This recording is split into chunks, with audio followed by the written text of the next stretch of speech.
I think it's going. Okay, yeah, I see the little flashy. Okay, you're good, Okay. man. But say I can do a local recording as well if you need. Yeah, you're good. Thanks. Okay. All right. This will be interesting since I'm presenting remote. If at any point anyone that's in the room has questions, I guess put them in Slack and I can answer them as I go along. I'll watch the Slack for that. If anyone online has any questions as I'm going, feel free to just interrupt and ask. But yeah, uh, welcome to my talk about GraphQL. GraphQL is something that I've recently been working a lot with at work. And coming from having never worked with it previously, I've really gotten to just fall in love with it and how it's done and how it works with retrieving your data and managing your server and all those things. So uh, what I'll be going over is a basic overview of what GraphQL is, what you can use it in. We'll go over some examples of how you use GraphQL, as well as I will be doing a demo. We'll spin up a .NET Core web API, and we'll go over how to create create something that's queryable and mutatable, just like you will with your normal REST APIs. And at the end, I'll go over some useful tools that I found along the way. But to start, what is GraphQL exactly? Well, GraphQL is just at its base a query language. It is a schema, or it was a spec that was originally designed by Facebook, used internally, and then released, I believe, was around 2016 to the public. It is at its core. There's no official necessarily GraphQL implementation per se per language, but there are lots that are out there that are also officially endorsed by GraphQL. Supports pretty much any language you can think of. It's a very, very long list. But the great thing about GraphQL is, unlike REST, where say I need to go out and get a user's profile data, and say the REST API set up and it's a monolithic API and it has tons of data on that user profile.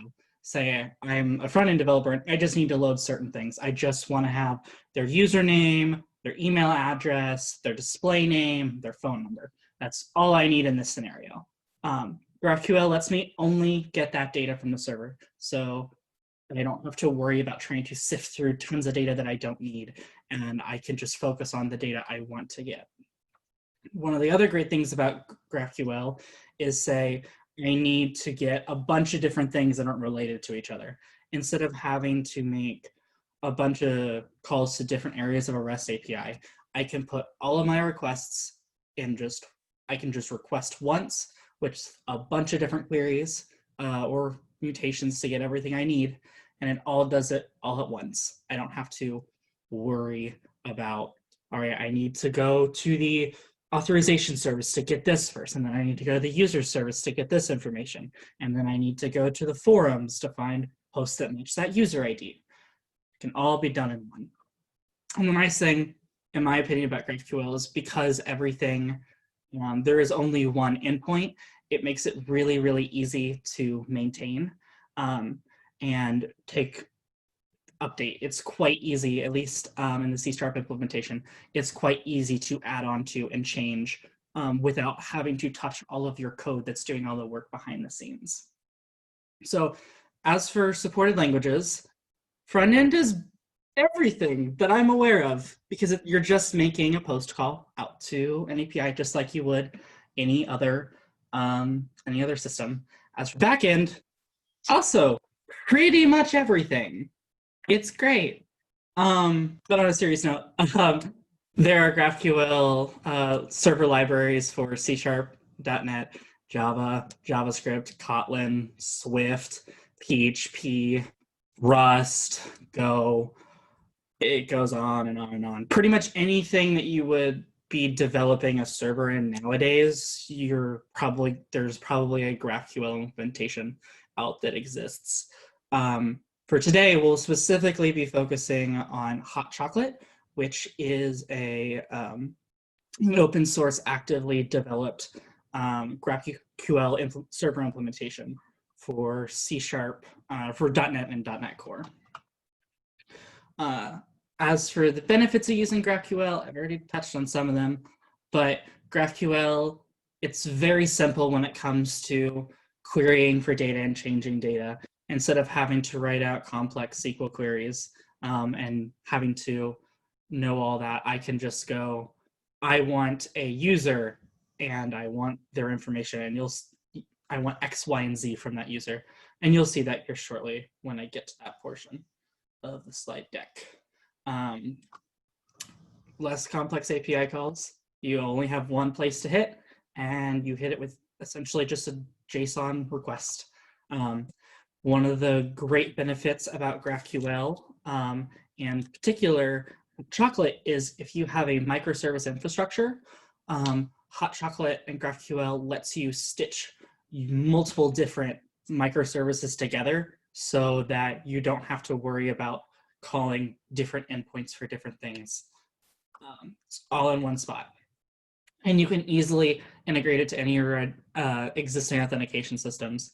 An example is currently you can use using name and password authorization, use the .NET built-in authorizations library.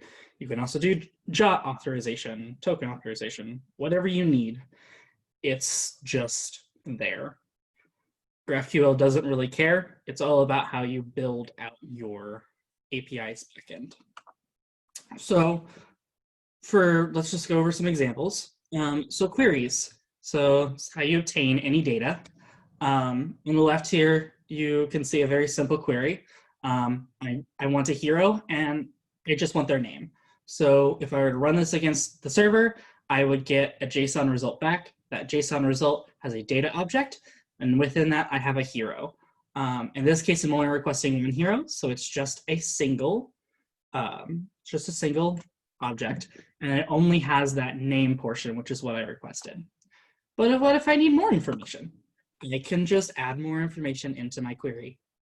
Now I want the name, and then I want all the friends of this hero and their names. So when I do that, I will get a query result back that shows that I still have my name from what I queried last time, but I also now have an array of all of the friends of that hero in particular, and I only get their name back. If I wanted more information, like their job title or position, those things, I could easily add them in here. But what if I only want, in this instance, one person's information?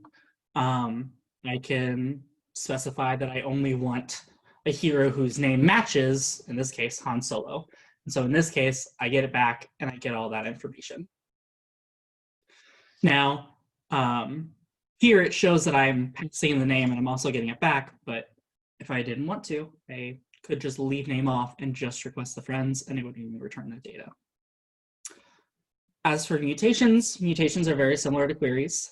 They look very similar. The only difference is this looks like a method call. You pass in this case, a variable of name. For instance, Nick Bates. I want to create a new member with that name and that ID. And then when I get my results back, I'm requesting the name and the ID back, and that's what I get.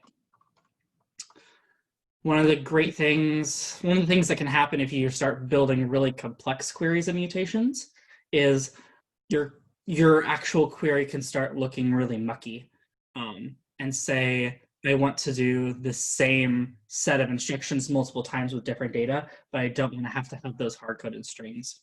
I can use variables. GraphQL supports this right out of the box. I still have my mutation as it was before. However, instead of passing in an object with all those values, I can keep my mutation clean and then store all that data into the variables. So in this case, this JSON object of data matches up to our GraphQL schema, which is just a definition of everything the server is expecting. It matches up to a member object, and I'm passing in this data object into this method, and then I want their name and ID back. And it would return the same results that I would have here, except for in this case, it would have my name instead of Nick's. Apologize if you can hear my cat.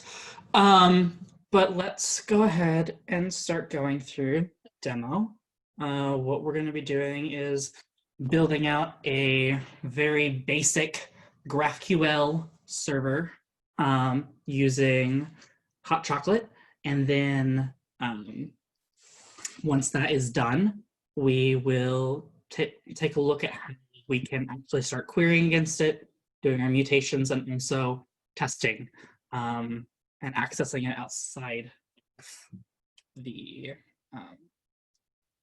API itself. Oh. All right, give me just a second to pull up a terminal.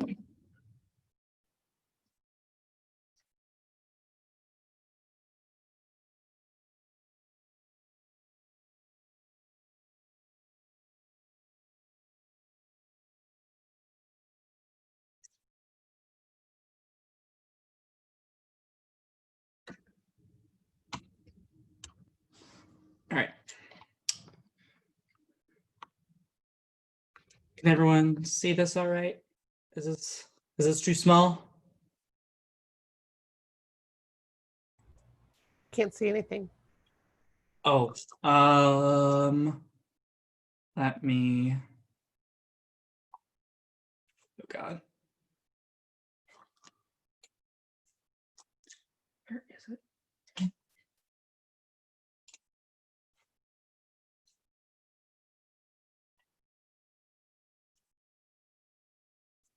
Okay, how about now? Yep, Can you a see the terminal? Perfect. Okay, so to start out, we're just going to make a new directory. I'm just going to call it demo. That's the wrong word, but you know what? It works. All right, and then from here, we're just gonna, I've already installed the HotChocolate templates. If you want to play around with a fully finished project from one of their demos, they have a Star Wars demo as well as a template project for just starting a completely bare bones setup. In this case, we're just going to go with the bare bones, so it's GraphQL, or it's .NET new GraphQL. And that will spin up a GraphQL project. So let me go ahead and open it, and we can get started.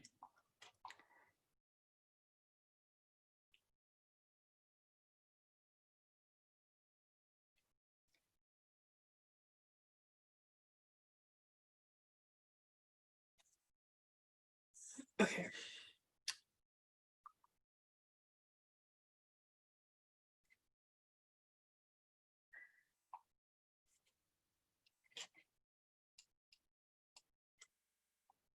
All right, can everyone see this fine, or do I need to zoom in?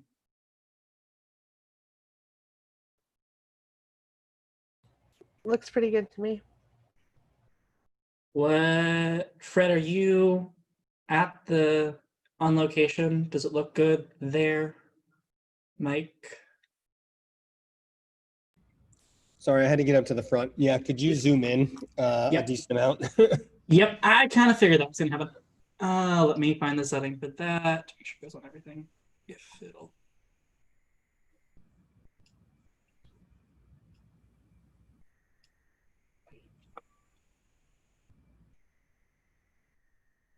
That's still tiny. I think you can control or command zoom with JetBrains stuff now, or scroll, like a, yeah. Ah, there we go. Okay, is Yeah. that better? Yep. Perfect. Yeah, there you go. Okay, so for those of you who haven't worked with .NET Core before, .NET Core Web API generates this startup file. Just gonna remove all of these comments that it automatically generates with it, and then we can get going. All right. So when we first start up the project, all it has is this example query of, I have to do this every time, of greetings, hello world. If I were to run the program, it's going to build. And then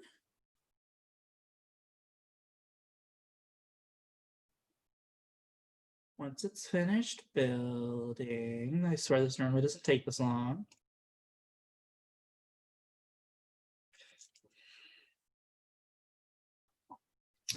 It's because I already had it poured in.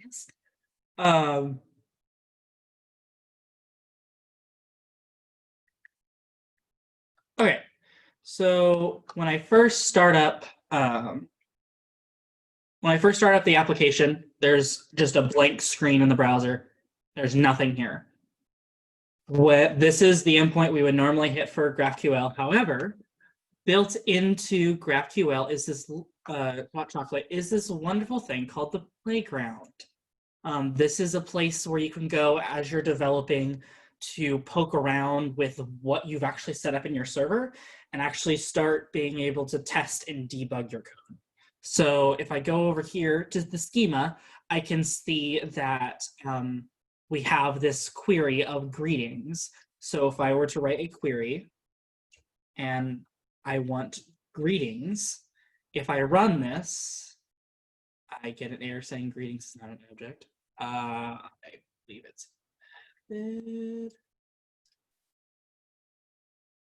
it's hello. I think. Let me check. Yeah.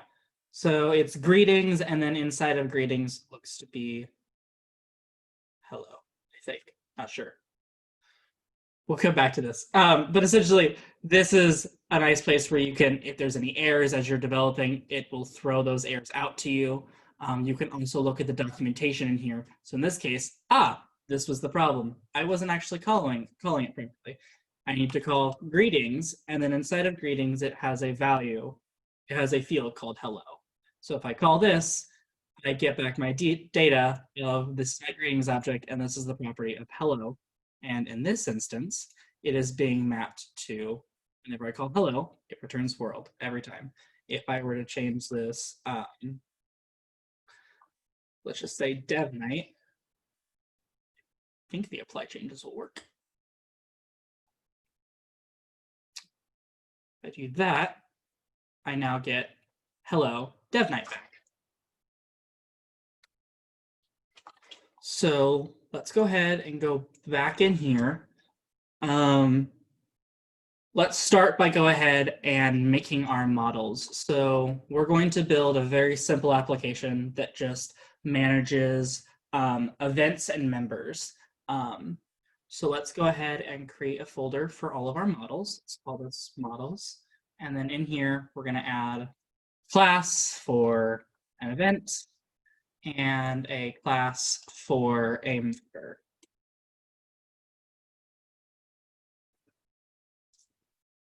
So in here, let's just define some basic fields on our event. On our event, we're going to have the ID of the event, a basic description of the event, and the start time. And for the members, we just want an ID, a username, and date joined. So let's go ahead and put that in here. And then we will rerun the project.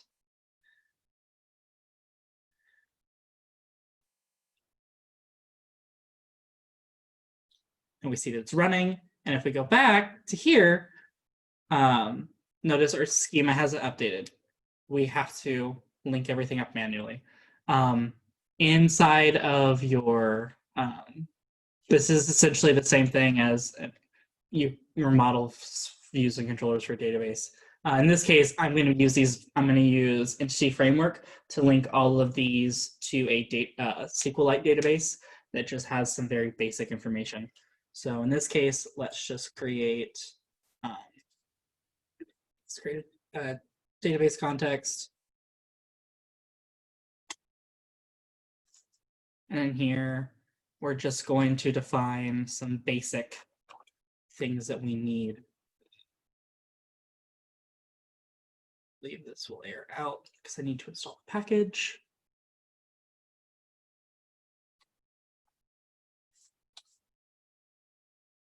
Let me grab the packages we need.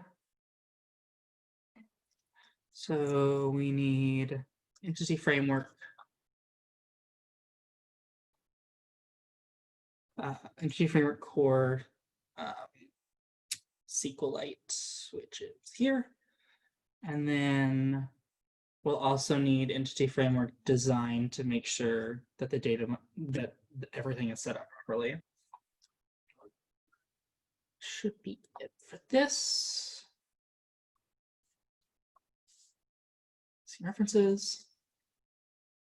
And then let's just add in some basic information about our members and events. So in this case, we will just create a database set for our members so we can easily have access to them from wherever in our application we need.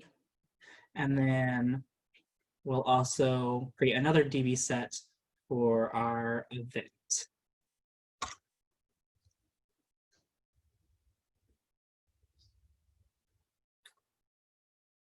And then lastly, since we're going to use SQLite, we're just going to set this up so that it just has just a simple DB file in here.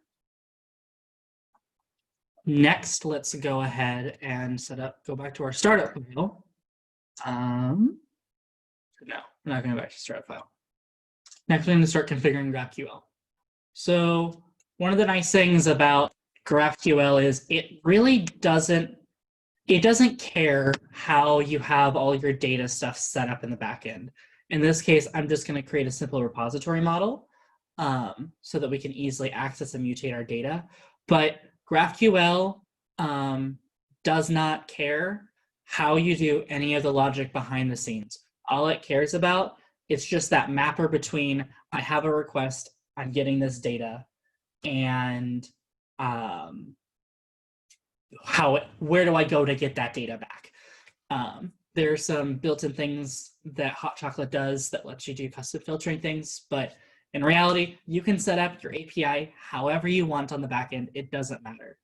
One of the things that's great about this is if you already have an application that's set up with an entire REST API, it can be fairly simple to actually move it over into GraphQL depending on how your system is set up.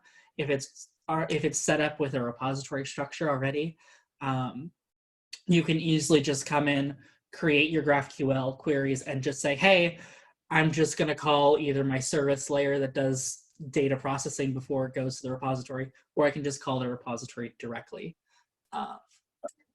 So let's go ahead and I believe this is all we need in our database context. Yes. So let's go ahead and I believe that's what we need on here. Yep. Let's go ahead and create a folder for our GraphQL queries.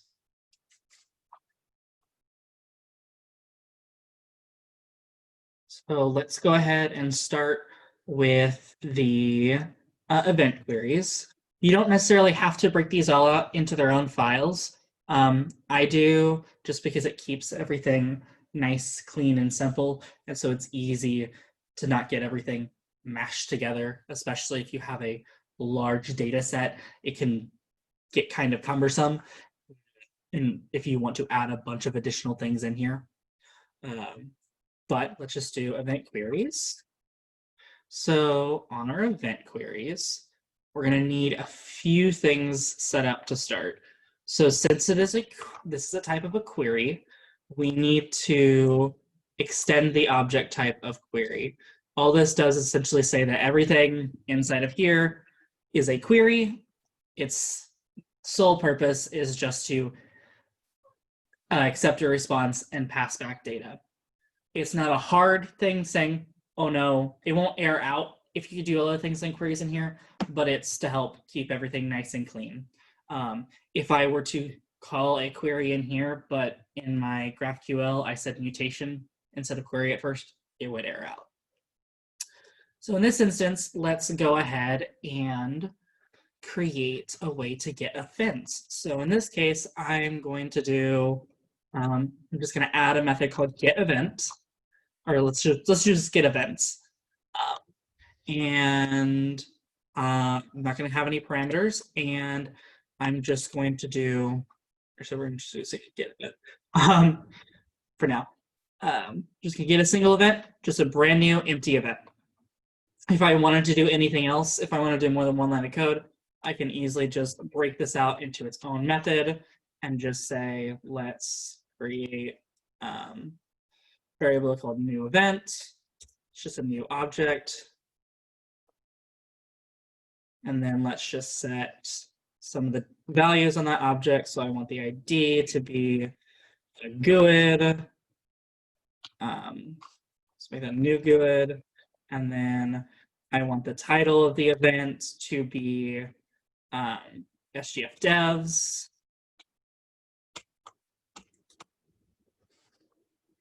I cannot type today.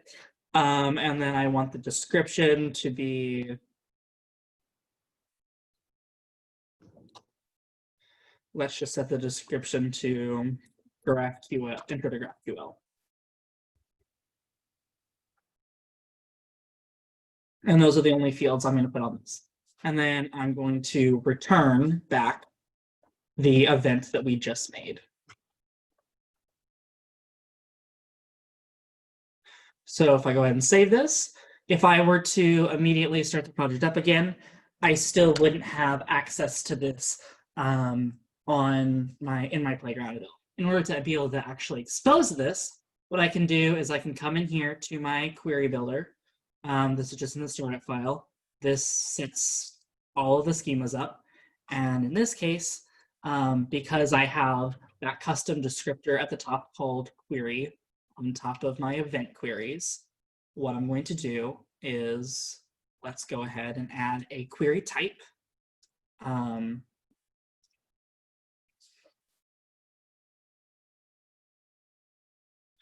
We're going to add a query type, and then it's going to have a descriptor, which just essentially says this is what it's doing, and I want its name to be query. And then I'm going to add in the actual query that we just built out. So that is just add type, not query type. It's just type. And then I just pass in, so in this case, it would be event queries. Now, if I start up my project,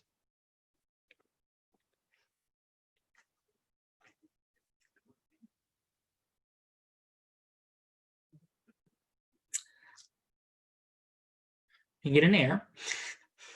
Let's remove that old code.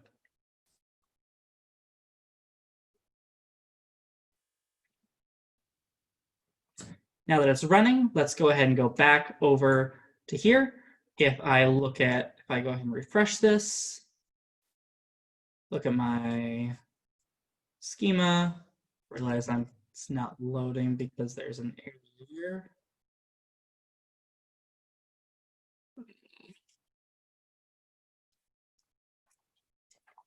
Please hold while I figure out what this error is. So sorry. It's always the moment you go to present that something errors out.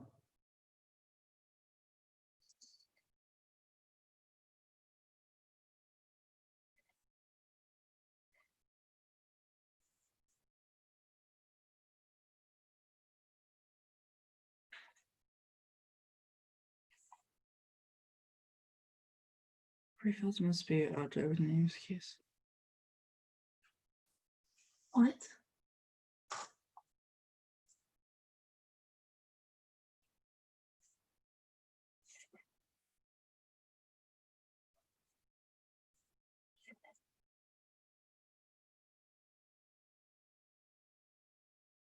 I'm so sorry.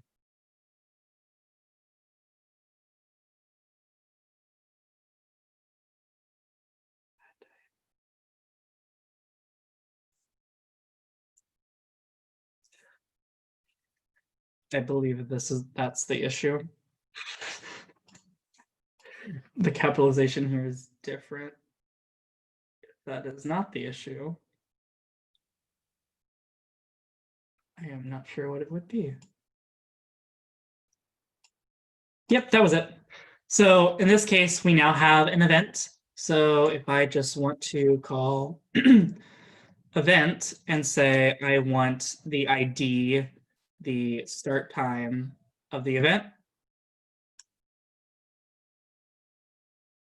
And in this case, I did not set up I don't think I set the start time field, which in this case, if you notice in here, is not nullable.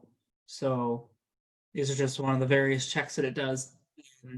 In this instance, I'm building out my schema directly with pure code. However, one of the great things about HotChocolate is it's very loose in how you set up your GraphQL. You can do it in various different ways, and I can go over that later if you guys would like, if we still have time. I personally only have experience with the pure code first, but I believe there are 4 different types of implementations that you can use. In this case, what it's doing is it's taking our models and it's building a GraphQL schema for us. And you can also, which is, if I go back over here, that's this. This is also a file that you can specify to your API. Instead of having it generated automatically, you can be very strict and say, no, I want my API to match this text file that I've built out. So let's go back over here. And let's go to our event query, and then I believe start time equals datetime dot now string.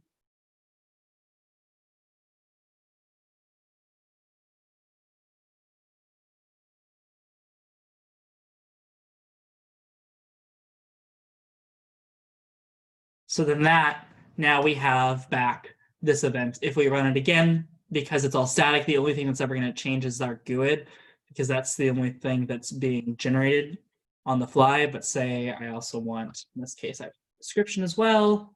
I now get my description. It's always the same. The date time changes based on the current date, as that's how I have it set up. But if I want the title of the event, the title is also always going to be the same until we actually hook it up to our API, an actual database of structures. So let's go ahead and actually hook it up to a database. Does anyone have any questions so far? I don't want to get too deep into it if anyone still has questions. What do relationships look like? So relationships can be built using resolvers. So what a resolver essentially does is I have this existing class. Depending on how you have it set up, the implementation is going to look a little different. From my experience so far, what I do is I essentially create a new class that extends this event object. So let's actually do that now. Let me pull up an example that I have from another project. Just give me just a second. And also my cat is trying to hop on top of the mic.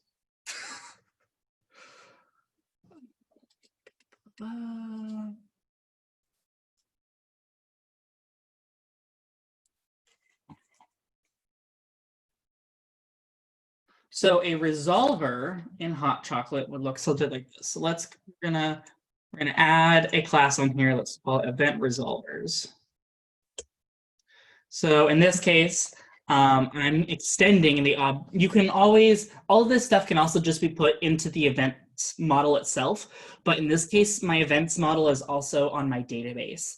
That's what I'm using as my database model. So say I have a scenario where I need something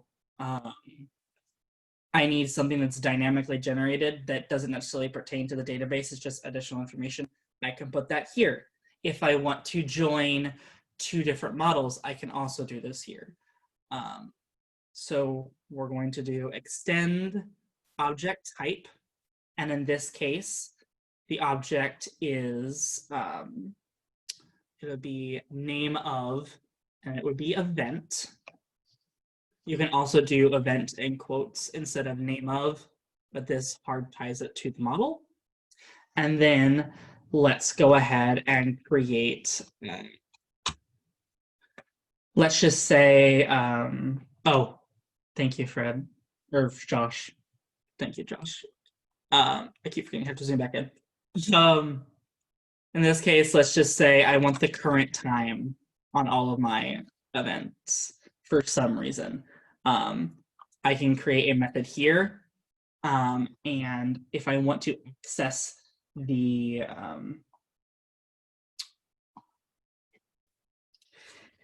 I believe it's context resolver.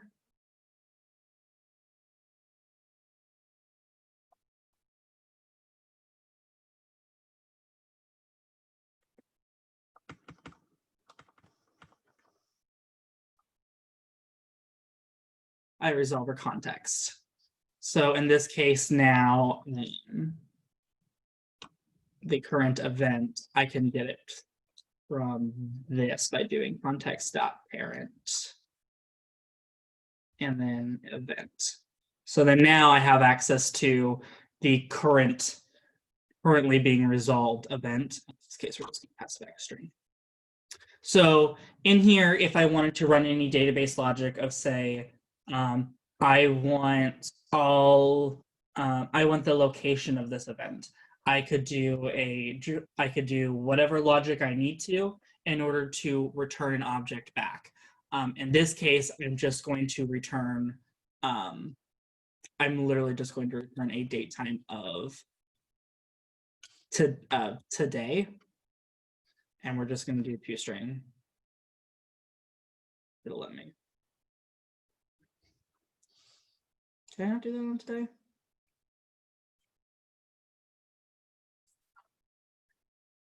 We're going to do it UTC now.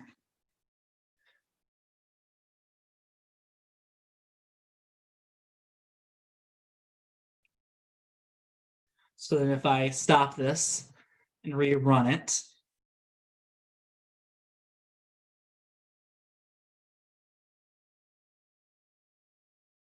I pull this up again. I refresh my schema. It's not here yet. The reason why it's not here is because I actually have to go in here and say, hey, I have a resolver now. I need this manually added to my schema. And I can do that by just doing dot add type event resolvers. So now if I come back over here and refresh this, I think I have to actually rebuild it.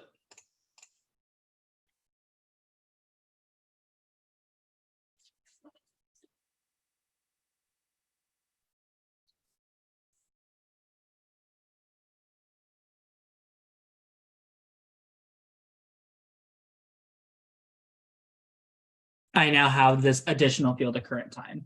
If I were to pass back an actual different object, it would look something like this. So let's go back to our event resolvers. And let's return a member. In this case, it's also just going to be static. We're just going to call this event owner. And since we don't have any of our, since we don't have any information right now of the, so we don't have any information set up to database to actually do these joins, we're not going to have the code here. All we're going to do is just return a new member with a good for the ID. And then the next one is date joined, which let's do today.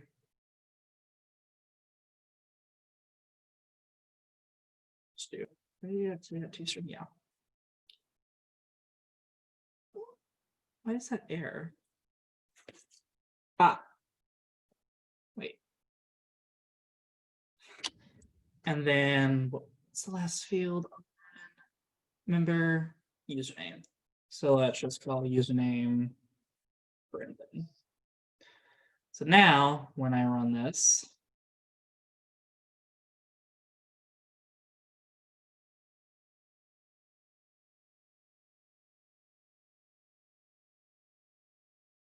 I look at my schema, I now have this object type of member. So if I call this, it's just the way it is, but then now I say, I need the event owner.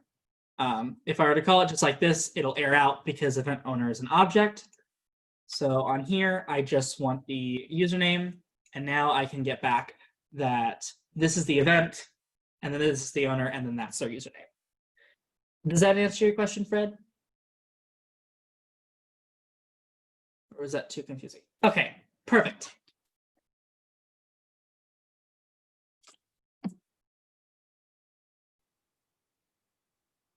Next, let's go ahead and go back in here. So let's go ahead and actually start hooking this up to an actual database. So let's go ahead and create a new repositories folder. That's not the right. And let's create an event repository. Just going to call it repo so I can spell it a million times.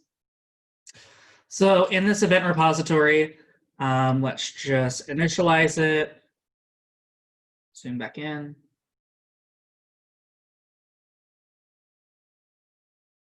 Let's go ahead and have an internal private variable of DB. It's going to be database context.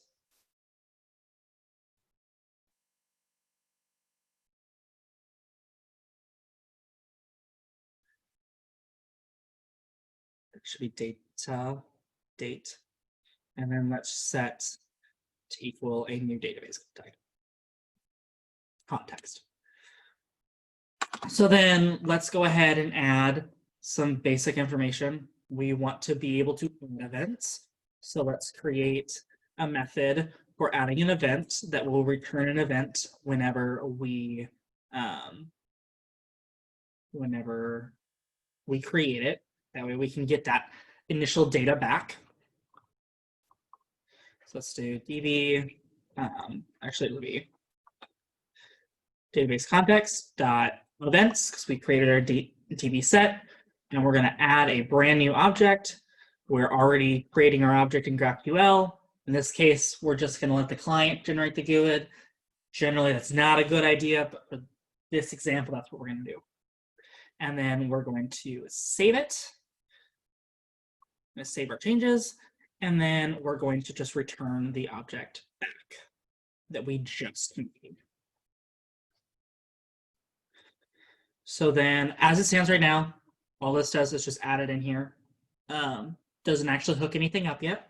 So let's go to, let's also make one for getting an event. Get an event by an ID. And in this case, we're going to, we're just going to return.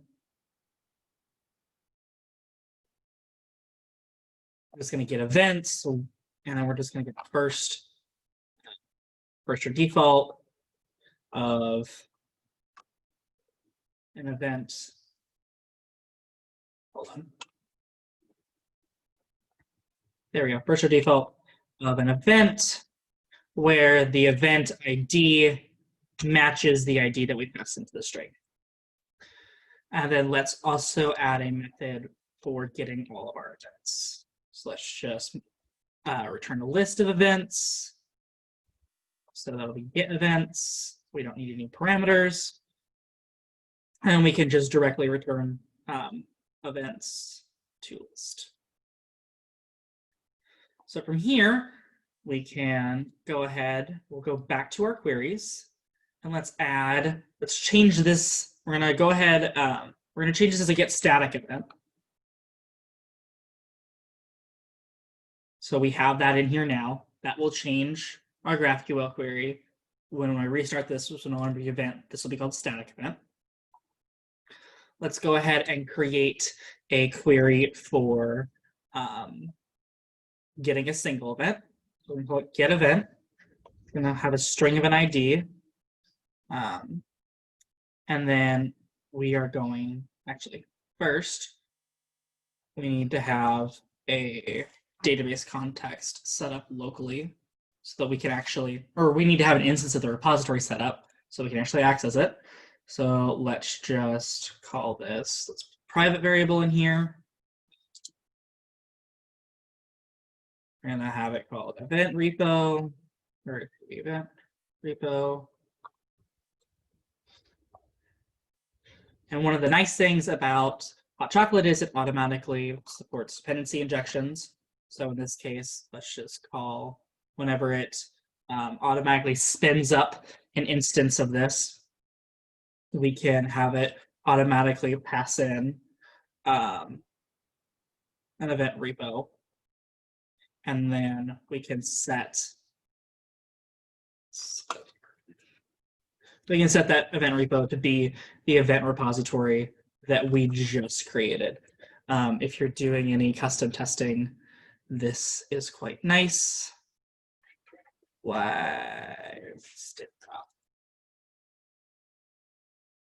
we go.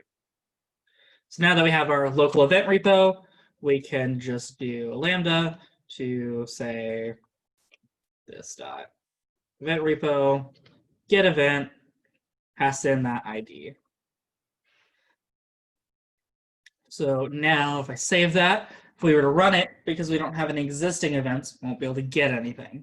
So let's go ahead and actually, let's go ahead and make our, I'll go ahead and run it just so we can see the updates. But next we'll need to actually make our mutations so we can access it.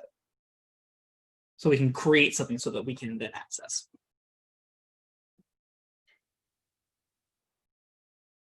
Come over here. We can now see that we now have, we still have this, right? Our docs. These are our queries. Schema does not change. We still have our event type and our member type. But we now have two different queries. One gets me a static event and one gets me an event. If I run event, I'll get an error because I don't have an ID being passed in. So let's change this to static event. And then we'll define a constructor in which specific queries can be fulfilled.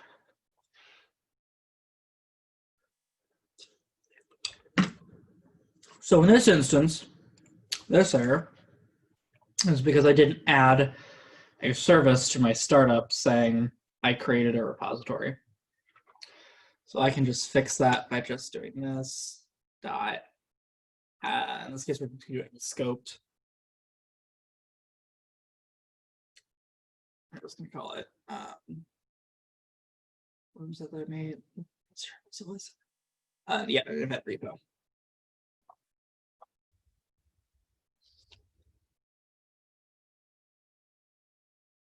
And import missing types. And that should, fingers crossed, when I rerun it,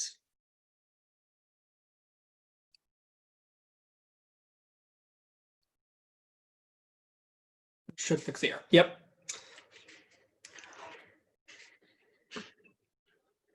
So now let's actually set up our mutations.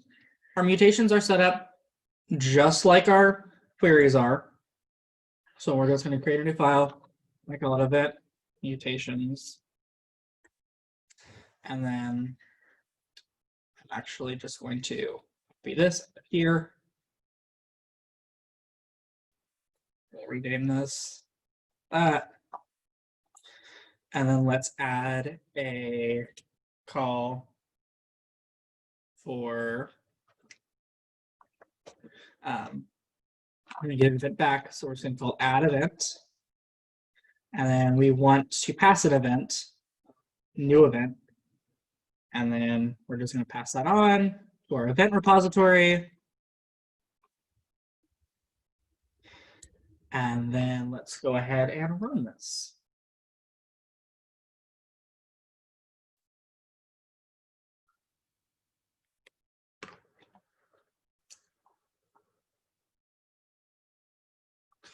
So now if we look at our schema, we now have, we don't have it because I didn't add it in to the start. So we'll go back to the startup. We're going to add a brand new, descriptor type. This time it's an add mutation type. We'll call it mutation. We're going to go to add type.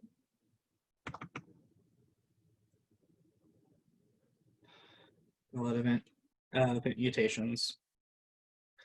And then we're also going to extend that new mutation type onto here. Call it mutation and mutations. Mutation. And we'll restart.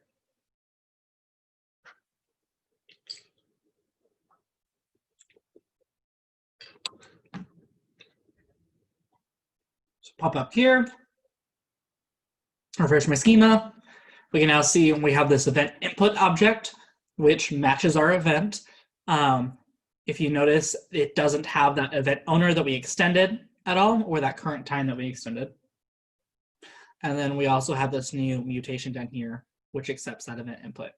So say I've picked up this API, I've just started working on this project, and I'm still not familiar with everything. One of the great things with this playground is I can come in here, I can look directly at this mutation, and it tells me this is the stuff that it can return, but this is what I have to put into it, and it specifically tells me, okay, these are the fields you need. So let's go ahead, make a new tab, and say, we're going to call it mutation. That mutation is add event, and it's going to be a new event.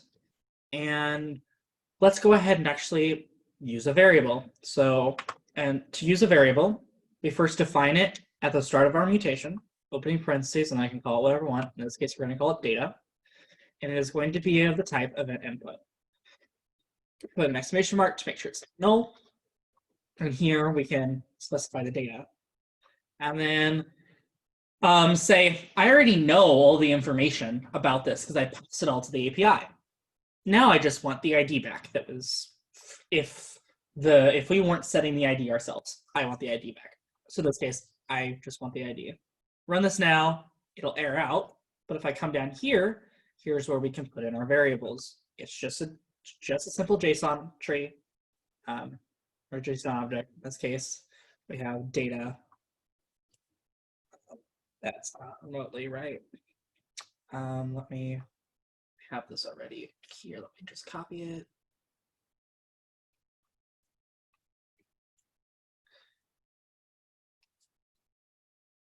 We're going to put in this case, 1, 2, 3, 4, 5, 6, 7, 8, just random numbers.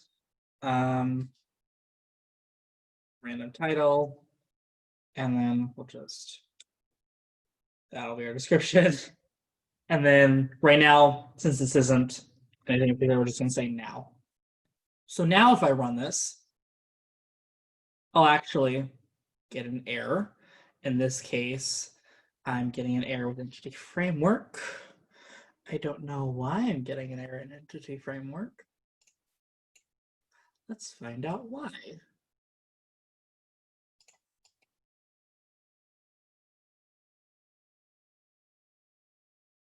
Let's go ahead and set a breakpoint. And then we'll go back here, start our query, and we'll come back here. We're going to go to save our changes.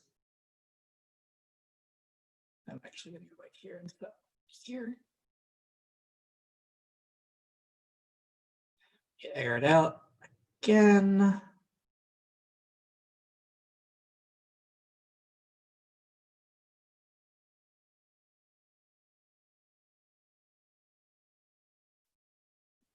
Let me double check to make sure.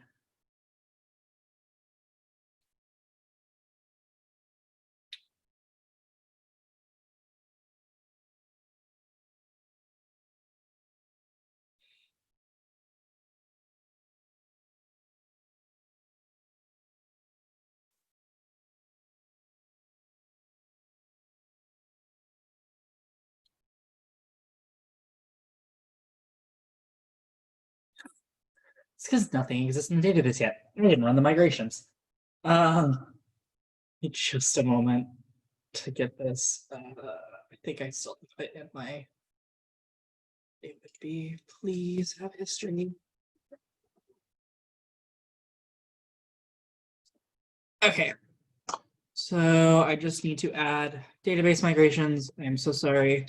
I should have had this already set up, but I did not.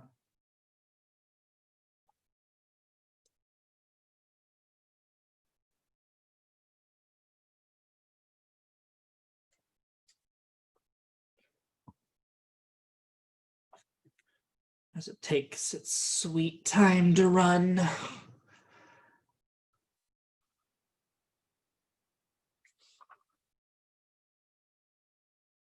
Why is it failing to build? There we go. And then we will just do EF database update.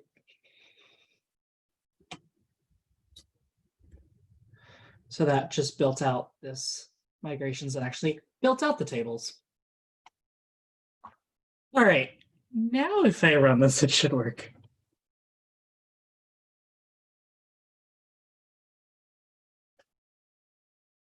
Sorry, Fred, I only just now saw your message. So really, can we call these classes? Yeah, you can call the classes. No, you can call it whatever you want. It literally doesn't matter. It's actually nice that you brought that up. Say, for instance, if you wanted it to be named separately for the actual model, you can change that. Say I want this get event to, I don't want it to be event in my schema. I can just come in here and actually add an attribute called GraphQL name, and I can just say get event, for example, get event by ID. And then what that'll do is instead of it just being a query called event, it'll then be a query called get event by ID. Does that make sense? That way, like if you have like super duper long method names, you don't have to worry about it. HotChocolate automatically strips out get, add, update, async, does all that stuff. Yeah. HotChocolate has some really good documentation for all this as well. They also have a really, really active Slack. If you have any questions, I found that when I first started picking stuff up and started working with it, they were very helpful and very understanding with trying to help me out and get me set up. It's one of the nice things. It's not a dead project.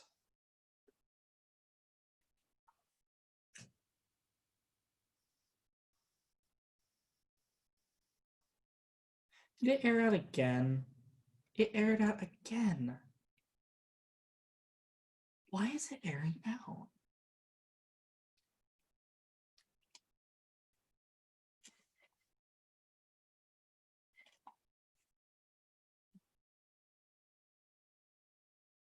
Just a moment, I'm comparing my code.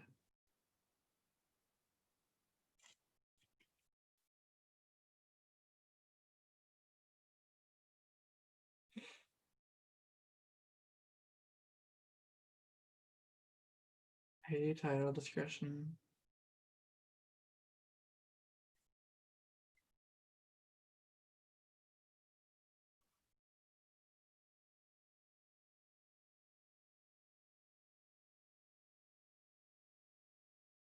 Oh, I don't want that in there anymore. While I'm debugging this, does anyone else have any questions? Fire away, Fred. Can you hear me? Yes, I can. Okay, it's just going to be easier for me to just ask it. Right, so I've noticed that we've been using this little playground tool quite a bit. My question is, what do we do in environments where we don't have this tool? Because it'd be nice if we had documentation, right, of our models and how to construct these queries. Is there like any documentation generators out there for this stuff? So, I know there are lots of tools for that. One of the ones up there, I believe, that's actually built into this believe it's called Voyager, maybe? Yeah, Voyager. And it generates this for exploring it. As for documentation, when you're using pure code first, you can always set it up so that this playground is only available in a dev environment, and you can download your schema from here as a JSON wherever you need it to be. I don't know if specifically there's any documentation generators per se for .NET. I haven't looked that far into it. But while we're on this topic, let me just go ahead since we're running a little low on time. This is their API reference. They have multiple different. Let me zoom in a little bit. They have multiple different ways, as I mentioned earlier. I'm using pure code first, where everything is strictly in code. They have a secondary one where it's kind of a mesh of pure code and also some descriptors. But they also have schema first. So if you have a GraphQL file, you can just specify that and build all this stuff about yourself. But yeah, I'm not 100% certain if there is a tool that automatically generates documentation. I would just recommend as you're doing it to document it yourself. The playground helps spit out all these types. But yeah. All right, then the next question I have with regards to that, again, suppose we don't have the playground. How do we write these queries to the API from, say, like a client? How would that look? Yeah, let me actually. One of the things I was planning on covering. Let's go ahead and do that now, just because we are running a little low on time. Is Postman. All of these requests are just a post request to a URL. That's all it is. Postman has this built in. A lot of library. There's almost Apollo has is a great implementation of GraphQL. They have both a client and server implementation. Their server implementation is in JavaScript, and I know they have a client application for Swift. I believe they also have one for Android as well. I've never had to do a direct call to GraphQL with just pure code, but essentially all you would have to do is it's just a JSON that you post to a URL. In this case, let me just open the Postman console and make this post request really quick.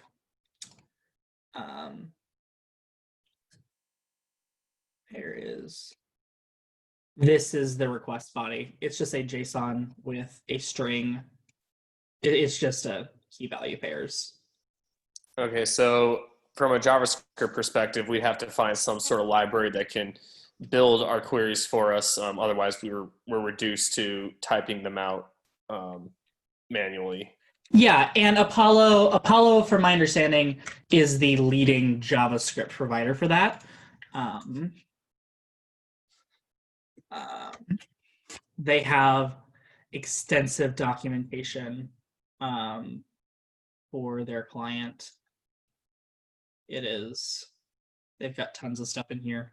But yeah, if you go to graphql.org and you go to the code tab, they have implementations for all of these different things in here. You know, a long list of places you can go for information and documentation.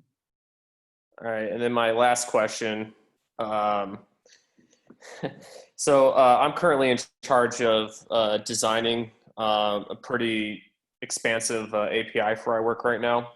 And I would like to do GraphQL, but the challenge is it's a complete REST service currently.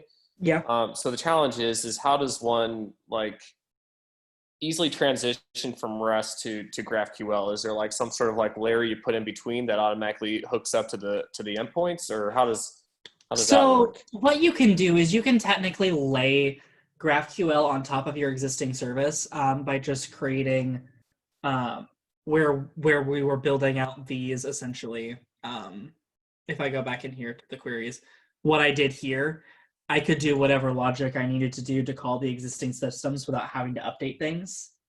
So if I already had an existing monolithic API structure, or just any API structure that was already RESTful, I could essentially take the code that I normally would have from my control. If it's C#, I assume it's controllers. You could take whatever controller code you would have and put it in here. Or you can also call the controller directly from here. I wouldn't advise just slapping GraphQL on top of a REST service just as is without trying to implement GraphQL properly, because then you'll end up, it won't be as efficient, but it's something you can totally do. People do it all the time. Does that make sense? If it didn't, please tell me. I mean, it makes sense. The only caveat though I have with with controllers is or taking that approach at least is I know that they usually depend upon a lot of various things. You know, with the dependency injection and whatnot, and the fact that they extend the basic controller, I'm not entirely sure how one would construct a controller to then slap or to slap a GraphQL on top of that. So yeah, I guess I would just need to see some code examples for that. Yeah, I don't have any here per se, but I found that because you can do it automatically injects the dependencies needed. I found that a lot of the times where I would need access to the controller to access, like, for example, the current HTTP context, how I would normally just get that intrinsically on the controller. I still have access to that.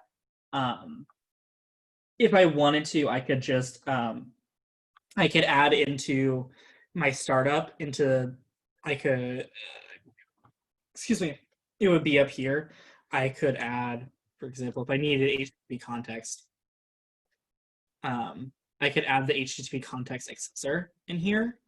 And so anything that would normally rely on having to know the current context that's intrinsic to the controller, I can then go slap into my query. I can then slap it in here as a service.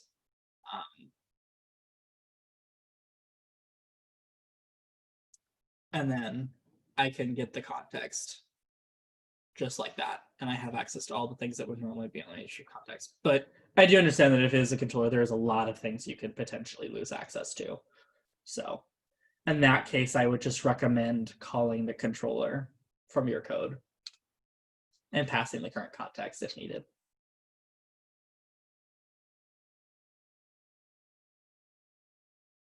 Does that make sense? Yep. Yeah. And if anyone has any more questions, if we're out of time, if anyone has any questions after tonight, you are free to message me on Slack. I'm happy to respond to any questions you guys might have. I will have a full completed example up on my GitHub, and I'll link that, my GitHub and my GitLab. I'll post that in the SGF Dev Slack either tonight or tomorrow. But where was I? I had a thought, now it's gone.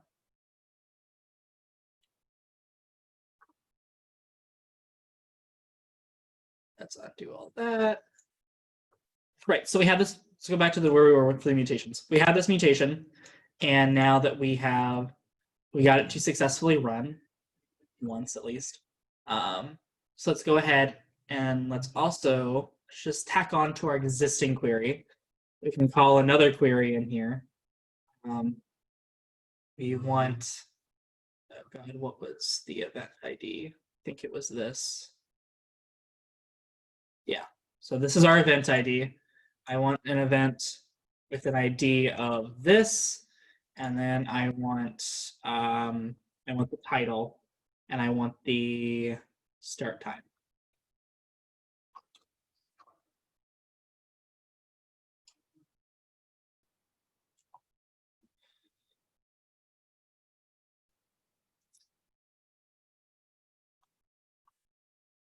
Just this. I don't know. I've never tried to do it in the playground, but I know when I've tried it in Postman, I can do that. But now I have that event that I just created of random title. If I want to just get all the events, I can just call this. And now I don't know if we actually added that on. I did not. Let's get all of the events.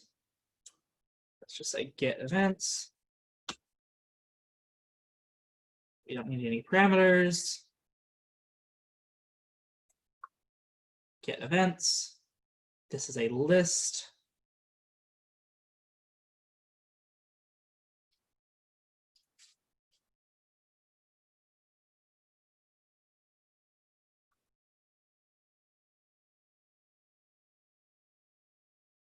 If I rerun that.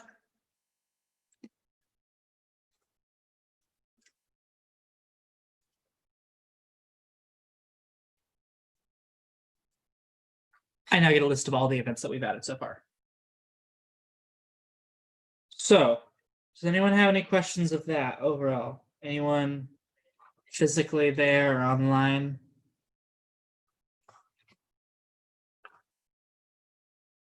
I have lost my chat window.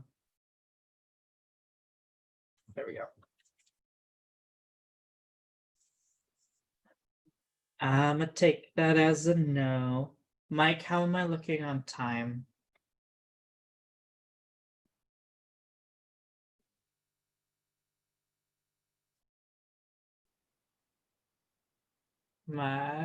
Is Mike in the room?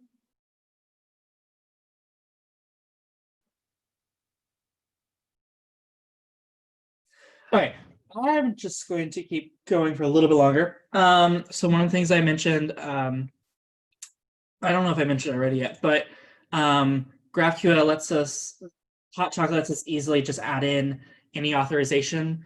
I'm not going to go too in depth for it here, since it is already about 8 o'clock.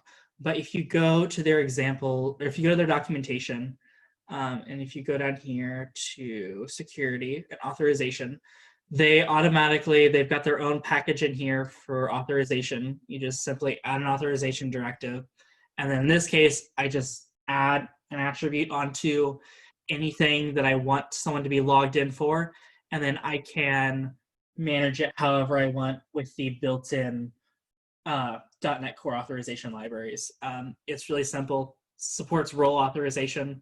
There's only roles I want to access. I can do it simply like that. And also supports policy authorization. I've never worked with policy authorization, but I know it's a thing that exists that you could use. Lastly, some good tools I would recommend is Postman. Postman is really great let me see if I can make this bigger. Postman is really great if you don't have the playground enabled, while you don't have access to see that all the documentation and everything. It's really great for testing. I can come in here and I can build I can build out all these various, like, I can build out my get event. I've added an event. I want to get a specific event. I can get a specific event. I didn't write the update code here, but it's the same as you would for mutations. I can run this, and then I can get a list of all the events that we've done so far. Same thing with the variables. One of the nice things about Postman is that it has these randomly generated variables. So in this instance, because I'm just trusting the client to set the IDs, the GUIDs, I'm just randomly generating one here. I'm randomly setting a title, randomly setting a description, and I'm getting the current time. One of the other really nice things about Postman is if you need to run it's really great for regression testing. If you need to go through and you've made updates to your API, instead of having to manually go through and do all your tests, you can have Postman automate it. In this case, I've written a very, very simple thing here. I've checked to make sure that the server didn't error. I've checked to make sure that when I added an event, I actually got my data back. And then, because I also need to be able to get an event, I set it up so that once it verifies that I actually got data back, it takes this ID that we got back and saves it so that when I go to get event, I don't have to know what the ID was that I just inserted. It's saved here. One of the nice things about Postman, or not Postman, but HotChocolate is it errors gracefully, as you've seen. Whenever I had any errors, it did not crash the program entirely. It gracefully spat out the stack trace to me. In a production environment, spitting out a full stack trace to client is not exactly the best idea. So luckily, if I go ahead, if I didn't want that to happen, I could go into my startup and I could actually specifically tell it to not spit out stack traces. By default, you don't have to configure that. And as long as your project's built for production, it automatically disables those stack traces. But if you want not to do any custom configuring, you can. Yeah, I think I covered most of the basics. We covered queries, we covered mutations, we covered resolvers and how to extend objects and link them together. We covered a little bit of how to test it with Postman. Yeah. I think the only thing we did cover some tools. Postman is really good for testing. If you have access to the playground, that's great. Not all GraphQL server implementations have access to the playground. Some of them have access to something called GraphQL. It's very similar to the playground and lets you mess around. There was also this generator called Voyager that allowed me to easily go through. It's essentially the same thing that the playground did. That's in HotChocolate. That's just enabled by telling it to use Voyager. Yeah. Questions? I don't know if you saw chat, but if you're willing to go a little while longer, Yeah. how do you solve n+1 queries? Okay, this is gonna sound really dumb. What do you mean by n+1 queries? Oh, I'm sorry. What'd you say? You cut out for a second. What do you mean by n+1 queries? Okay. Let's say I have a table of users, Mm-hmm. and each user has a relationship saying like maybe one friend. Yeah. So you can do that with a join, but you also see a lot of times people will do like they'll select all the users, Mm-hmm. and then for each user they'll do a loop, and then they'll select from the friends table based off that user ID. So no joins. That's an example of n+1 query. Yeah. So you're doing one query and then you're doing n queries on top of that for each record. Yeah. In that case, it's all up to the developer of how they want to do it. GraphQL really doesn't care. It's however you would implement that in either your repository layer or your resolvers. However you would go about that is up to you. I personally would not know the most efficient way of handling that, personally, but whatever it gives you, GraphQL gives you the flexibility to essentially solve that problem however you would like. GraphQL does not care. But is that problem supposed to be resolved on the client end or on the server end? Because I'm just trying to imagine a situation where I'm going to write an arbitrary. So I thought the whole point of GraphQL is I can write any arbitrary query to fetch data against some API, right? Yeah. So I can completely customize my front end. Correct. But I'm trying to imagine it from like an HTTP request type of situation. I think in that situation, because your query would look something like, pull up the playground. Your query would probably look something like what I had here, where it had, I'm getting this person, then I'm also getting other people based on this. These are all additional queries. I would say it's not on the front end to handle how that is handled. It's on whoever's designing the server to write that. I think that answers the question. I think. That's tough. How would the server know how to do that? It would be the developer that decides how it does that. Well, I mean, would you create your own specific query just for the situation, or would you You mix and could. match? Yeah, but then that would defeat the purpose of GraphQL, right? At least that's my argument. If you created a special handler for that very situation. In my mind, what I would do is I would add a resolver for to handle that, where once it retrieves that, for example, in this case, this hero's information, it would then use that to go to however you have that data going and run another query to get the additional data.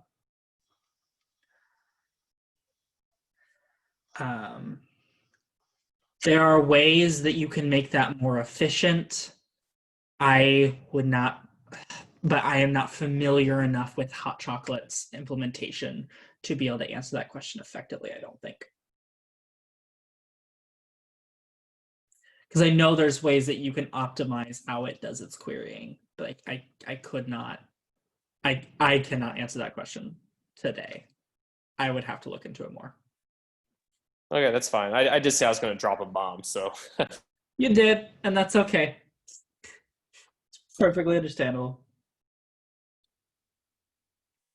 Yeah, I really enjoyed working with GraphQL. It's very different from REST. You kind of have to approach it in a different manner of just how do I write this so that it's not, how do I write this in such a way that I can let the front end user or whoever's consuming this query however they want. And I think that's the biggest challenge with GraphQL when you're setting it up, is to make sure that when you set it up, it's not like, it doesn't look like an exact clone of your REST server and only functions directly like the same way your REST server would.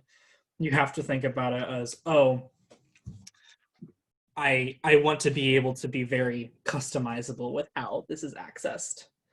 And so it can be quite complicated if you have large, complicated, intertwined data structures.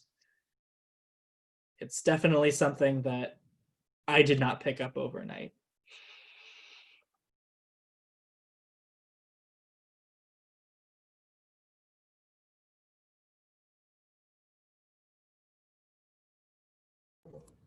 Yo, Levi Yeah. over here. I stepped Hey, in Levi. with that last question from Fred.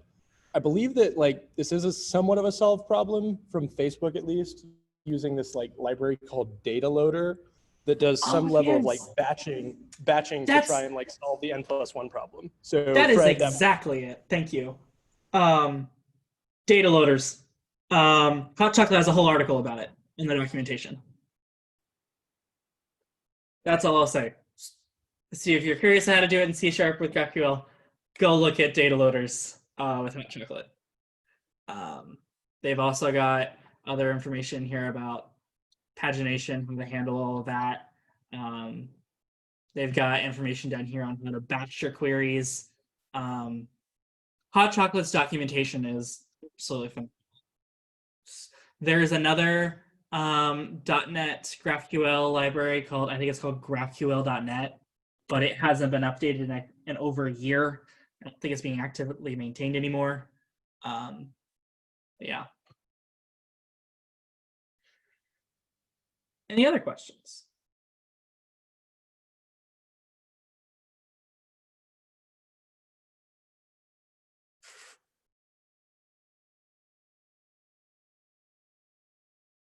All right, then. If there's no other questions, that's it for me, I guess. I don't have anything else I can think of off the top of my head. So if you guys think of more questions, feel free to reach out. Happy to answer them. I'll be posting the slide deck as well as the example stuff either this evening or tomorrow. Awesome, and we'll post the video recording of this up to YouTube as well. So, Brenden, thanks a ton, man. No problem. This went much better than I expected. Heck yes. All right, everyone. Until next month. Thanks for coming out, and have a good evening. Thanks.